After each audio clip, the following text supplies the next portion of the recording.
After having stated several subjects on the theme of defense, we could not ignore the very armaments market, which should also be the subject of a second video, as the question is so interesting and complex in focusing more on the French case.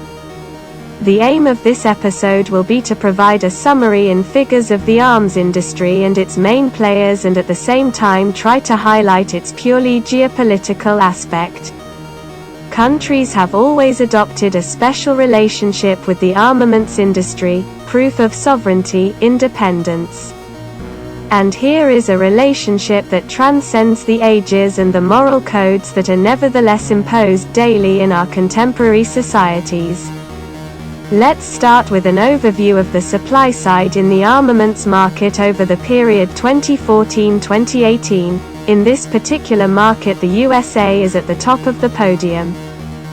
The country absorbs 36% of the world market and has 42 companies in the top 100 armaments giants like Lockheed Martin, Boeing, Raytheon and General Dynamics, Northrop Grumman, etc. Its main customers are Saudi Arabia at 22%, Australia 7% and the United Arab Emirates. In second position is Russia, which absorbs 21% of the market, a second position reinforced by its program of modernization of its forces and the export but also the quality of its diplomacy. The Russian group Almaz-Antey, specializing in aerospace, has entered the top 10 of the largest global armaments companies. As main customers we find India at 27%, the China at 14% and Algeria at 14%. The third largest arms exporter over the 2014-2018 period is none other than France, which absorbs 6.8% of the market, and its sales have also increased by 43%. Between 2009 and 2018, its main customers over this period are Egypt at 28%, India at 9.1% and Saudi Arabia at 7%. However, France is closely followed by Germany, whose sales are on the decline of 25% in 2018, but more interesting China and especially the UK, which moreover deprived France of third export world leader for 2018. But after supply, let's take a look at demand.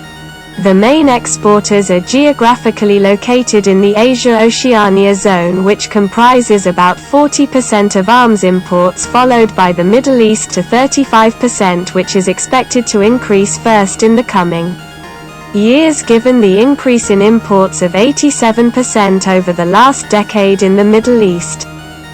While the flow of taxes to the USA, Africa and the EU will decrease by 6.5% for Africa and -36% for the USA. The five most importers of armaments are Saudi Arabia, India, Egypt, Australia and Algeria, which account for 35% of imports over the period 2014 to 2018. Armaments is one of those markets that allows us to see the main hotspots of the globe and the geopolitical poles where South America and Africa dominated the arms import market during the Cold War and was at the top heart of issues and conflicts of interest. It is now the Middle East and Asia-Oceania which form the main demand, but the most interesting to start drawing a geopolitical spectrum is to trace and measure the links between the exporting countries and the importing countries by taking the top 10 importing countries. The facts appear by themselves. The arms market is directly linked to the international policy of a country, and by going further even makes it possible to discern certain alliances, but competition between the arms industries is harsh, and it is the diplomacy of the strongest in addition to alliances and traditional negotiations between countries according to their reports. The Saudi Arabia imports 68% of American material, Australia 60%, the United Arab Emirates 64%, Iraq 47% and South Korea 51%, 78% of Vietnam's arms imports come from Russia, 70% for China, 66% for Algeria and 58% for India. Egypt for its part makes 37% of its arms imports with France. We can differentiate two practices in the relations between exporting and importing countries. First of all, the monopoly strategy. Most importing countries are subject to a monopoly of an exporting country. The objective of an exporting country is literally to overwhelm the importer with its weapons to deprive competition of any hope of establishing itself permanently and at best let it control a piece of the pie, as the USA do with France. By example, within the framework of a global influence policy, the arms industry decline of many more tools to establish its influence in the target country. To sell armaments is to sell part of its influence, forge deep links between the exporter and the importer, develop cooperation and exchanges between the armies of the two countries. Increase diplomatic relations on these bases, then justify this relationship to sell more arms to then strengthen cooperation, etc.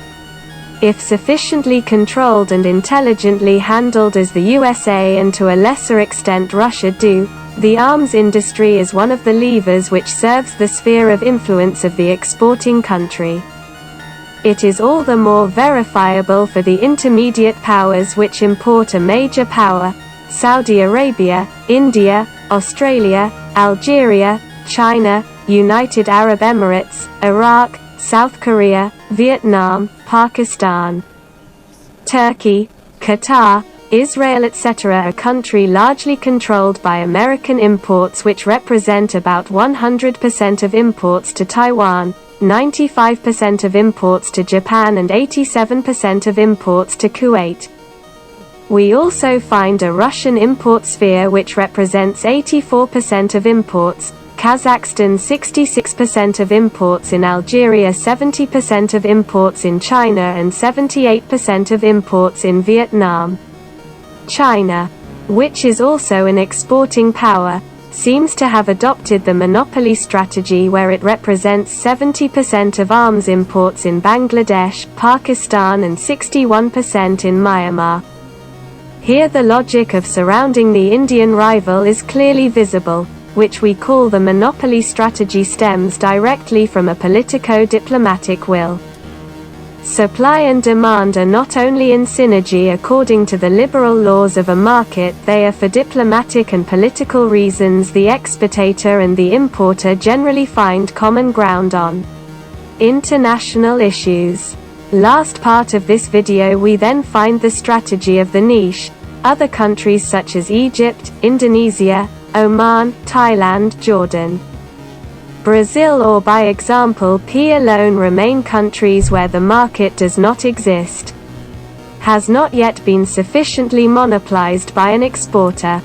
These countries are targeted in particular by France, which targets Egypt and Brazil, or the UK on the side of Indonesia and Oman. The goal here is not to overwhelm the market with its armaments but to take advantage of the absence of a monopoly to graft itself to the country's demand and to dominate the market at least temporarily, as competition from the USA and Russia is never very far away. Russia's exports only 7% less than France. In Egypt the UK only outstrips the USA by 1%. In Indonesia it is also quite possible to gain market share in a specialized sector where the exporter has made his evidence. For France, Dassault and Naval Group have sufficient experience and influence to establish itself in markets saturated by a monopoly by offering the French exception. The best examples being the contracts for 12 submarines signed with Australia by Naval Group, or the 300 Sherpa armoured vehicles of Renault Trucks Defence sold in Kuwait, which exports 87% of American armaments. For the importer too, the purchase of arms has a political stake internally as well as externally. During the Cold War, to buy French or English was to set aside the ideological bipartisanship imposed by the United States and the USSR. The goal for the importer today is more to limit its dependence on an exporter that is too monopolizing. As is often the case in geopolitics, the ally of today is the enemy of tomorrow. Diversifying its imports is limit its risks, but we will deal deeply with the case of France in a second video. We hope you enjoyed this video. Feel free to put a like and comment.